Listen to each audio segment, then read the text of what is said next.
Jakarta memperluas rute layanan transportasi ke wilayah-wilayah penyangga. Dalam 2 bulan terakhir, pemerintah Provinsi Jakarta telah mengumumkan 5 trayek baru Transjakarta ke Bogor, Depok, dan Bekasi di Provinsi Jawa Barat, serta Kabupaten Tangerang dan Kota Tangerang Selatan di Provinsi Banten. Setelah 21 tahun beroperasi, sistem bus rapid transit tertua di Asia Tenggara itu kini mulai dikenal dengan layanan Trans Jabodetabek. Rute terbarunya dari Blok M ke Bogor diluncurkan oleh Gubernur Jakarta Pramono Anung pada 5 Juni 2025.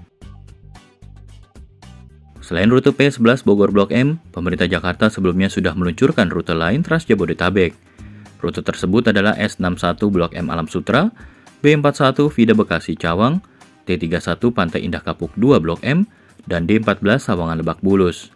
Sejumlah rute lain kini tengah disiapkan yang menghubungkan dari kota-kota penyangga ke Jakarta. Trans Jabodetabek langsung menjadi primadona di rute-rute tersebut. Salah satu faktor penentu popularitasnya adalah tarif rendah karena mendapat subsidi dari pemerintah Provinsi Jakarta. Untuk menggunakan layanan Trans Jabodetabek ke rute manapun, penumpang cukup membayar Rp3.500 atau sama seperti tarif Transjakarta dalam kota.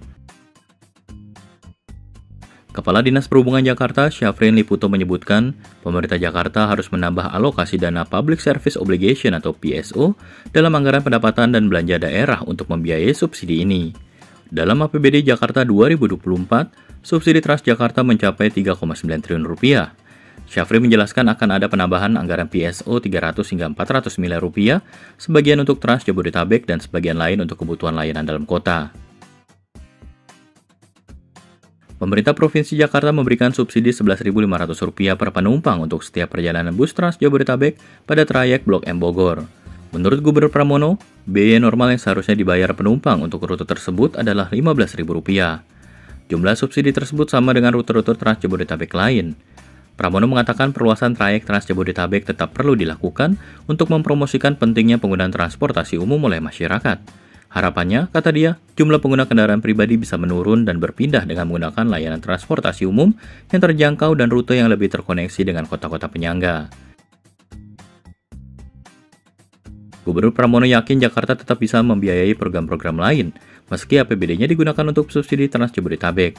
Alasannya, Jakarta masih punya sumber-sumber pemasukan lain. Salah satunya, kata Pramono, penggunaan dana koefisien lantai bangunan atau KLB.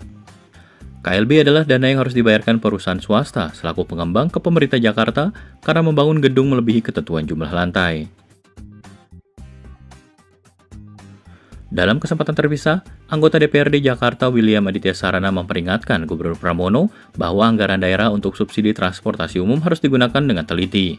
Menurut William, perluasan subsidi trayek Trans Jabodetabek menjadi salah satu solusi inovatif untuk mengatasi kemacetan dan polusi di ibu kota. Namun dia menyebutkan, pemerintah tetap berkewajiban mengelola APBD dengan hati-hati. Apalagi William melanjutkan, pemerintah daerah lain yang menjadi penyangga Jakarta, seperti Jawa Barat dan Banten, saat ini disebut belum ada tanda-tanda bersedia ikut patungan untuk mensubsidi Trans Jabodetabek. Menanggapi hal tersebut, pengamat transportasi dari Masyarakat Transportasi Indonesia, Joko Setijowarno menilai, perluasan layanan angkutan umum di Jabodetabek tetap harus mendapat dukungan dari pemerintah daerah penyangga. Menurut dia, pemerintah Kota Bogor, Depok, Tangerang, dan Bekasi juga bertanggung jawab untuk ikut meningkatkan layanan transportasi umum di wilayah mereka. Adapun dosen planologi Universitas Trisakti Yayat Supriyatna mengatakan, kebijakan tarif satu harga untuk layanan Trans Jabodetabek merupakan terobosan. Menurut dia, upaya integrasi angkutan umum yang sebelumnya sempat dilakukan beberapa kali malah gagal karena selisih harga di trayek-trayek bus yang berbeda. Untuk bisa menjaga harga tiket tetap terjangkau, Yayat mengatakan, pemerintah perlu meningkatkan non-fare box revenue atau pendapatan di luar tarif untuk layanan angkutan umum Trans Jabodetabek, termasuk Transjakarta.